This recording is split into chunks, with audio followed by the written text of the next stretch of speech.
देखिए, एक कविता है कि रुके ना तू, थके ना तू, चल सतत अग्निपथ अग्निपथ। आज हम यहाँ पे कोई खुद की लड़ाई लड़ने के लिए इस विधानसभा के अंदर नहीं आए हैं। संविधान ने विपक्ष को भी इस विधानसभा के अंदर मौका दिया है। उसके भी नियम हैं, कर्तव्य हैं, धर्म है। उन सब के आधार पर हम विधानसभा के अंदर आते हैं। और विपक्ष की अगर जरूरत ही नहीं होती, संविधान के अंदर प्रावधान ही नहीं होता। आज सरकार जिस प्रकार से अहंकार और घमंड में डूबी हुई है, हमारी जो बात थी कि आप जो फोन टैपिंग का आरोप आपके कैबिनेट मंत्री ने लगाया है, उस पे आप जवाब दीजिए। सरकार उस पे जवाब नहीं देना चाहती, यही तो मांगा हमने। कोई बड़ी चीज थोड़ी मांगी है भाई। सरकार जवाब दे देती कि इन्होंने फोन टैप कराया नहीं कराया, इतना ही तो कहना था। लेकिन ये लोग तानाशाही पे उतरे हुए। सुबह से हम लगातार जो है इस बात को लेकर अपनी डिमांड कर रहे हैं, लेकिन सरकार की तरफ से कोई प्रयास नहीं किए गए। और कुछ लोग इन्हीं की पार्टी के अंदर हैं, क्योंकि मेरे से तो भले ही कह रहे हो कि मेरा भाषण नहीं हुआ।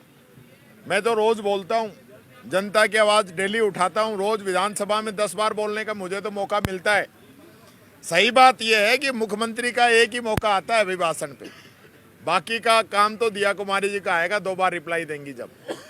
तो मुख्यमंत्री जी को ये जो मौका मिला था, इन्हीं के पार्टी के लोग नहीं चाहते। संसदीय मंत्री को ये जानकारी नहीं है, जानकारी तो होगी, पुराना आदमी है वो। जानबूझ के, हमें कोई फर्क नहीं पड़ता हमारी स्पीच हुई नहीं हुई, लेकिन एक मैसेज जाता है कि मुख्यमंत्री की स्पीच होती है, मुख्यमंत्री का रिप्लाई होता है। सभी सदस्यों ने जो बात रखी है, प्रतिपक्ष जो बात रखता है, उसका रिप्लाई सीएम करता है, तो उसका एक मैसेज आता है कि सीएम ने सबकी बात सुनकर उनका रिप्लाई किया।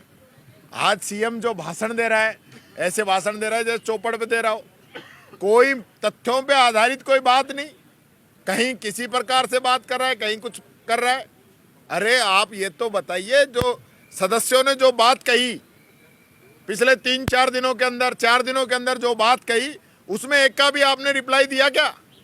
सिर्फ और सिर्फ बस ऐसे लग रहा है जैसे दिल्ली का चुनाव चल रहा है, वहां भाषण ठोक रहे तो वो यहाँ ठोक दिया आके। इसके अलावा कोई संवैधानिक, राजनीतिक, जो यहाँ की इतिहास है, यहाँ की परंपराएं हैं, उनके तहत जो मुख्यमंत्री को बोलना चाहिए वो तो बोल नहीं रहे। 2-2 घंटे के लंबे भाषण। तो ये हम ये सुनना चाह रहे थे कि अपने भाषण के अंदर भी कहीं ये बात कहे कि मैंने फोन टेप नहीं कराए हैं, या कैबिनेट मंत्री गलत जवाब दे रहा है और हम इसकी जांच कराएंगे। मुख्यमंत्री का धर्म होता है, जब आया पूछता कि विपक्ष के आपकी कोई दिक्कत है, मैं बोलता हूं वो पहले अपनी स्पीच देते ही वो हमसे आग्रह करता कि मैं इस पे आपकी तरफ से मैं रिप्लाई करता हूं, आपकी जो डिमांड है मैं जवाब दे रहा हूं, जो हम पे आरोप लगा है वो गलत है और हम इसकी जांच कराएंगे। इतना ही तो उसको कहना है। और सही है तो भी कह देता कि भाई हमें कोई ऐसा शक है किरोड़ीलाल जी पे, इसलिए हम इसकी जांच करा रहे हैं। इतना ही कहना था। हम तो यही तो मांग थी हमारी। हम कोई मुख्यमंत्री को कोई ये थोड़ी कह रहे हैं कि भाई तो वापस पर्ची निकलवाएं, हमने तो इतना ही कहा था। लेकिन मुख्यमंत्री जी क्योंकि ऐसा समझ रहे थे दिल्ली में भाषण दे रहे हैं और पर्ची पे पर्ची उनके पास आए जा रही थी, उनको पढ़ के बोले जा रहे थे। बोलिए, लोकतंत्र का ये अपमान आज कर रहे हैं। बाबा साहब अम्बेडकर की जो सोच है, महात्मा गांधी जी की जो सोच है, उसका अपमान ये कर रहे हैं। इनका कोई मतलब नहीं है संविधान से, लोकतंत्र से, प्रजातंत्र से, विपक्ष से, यहाँ की मर्यादाओं से, परंपराओं से कोई सरोकार नहीं है। आज ये पूरी स्थिति रही, आगे क्या तैयारी रहेगी? जो कांग्रेस है आगे आज हमारा कोई अभी कोई समझौता हुआ नहीं, कोई बात हुई नहीं। आगे कोई बात होगी देखेंगे। नहीं, हमारा तो ये अभी प्रोटेक्ट जारी रहेगा, विरोध जारी रहेगा। जी। अच्छा, ये राज्य मंत्री जवाहर सिंह मैडम ने कहा यहाँ पर आके, अभी थोड़ी देर पहले भी कहा कि मैं दावा करता हूँ कि कोई टेलीफोन टैपिंग सरकार ने नहीं कराई।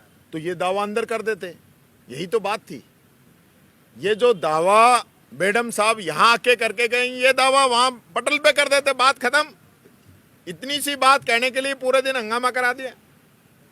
ये बात तो उनको अंदर कह देनी चाहिए थी, विधानसभा के अंदर यही तो डिमांड थी, यही कहना था, तो यहां के कह के गए अंदर कह देते।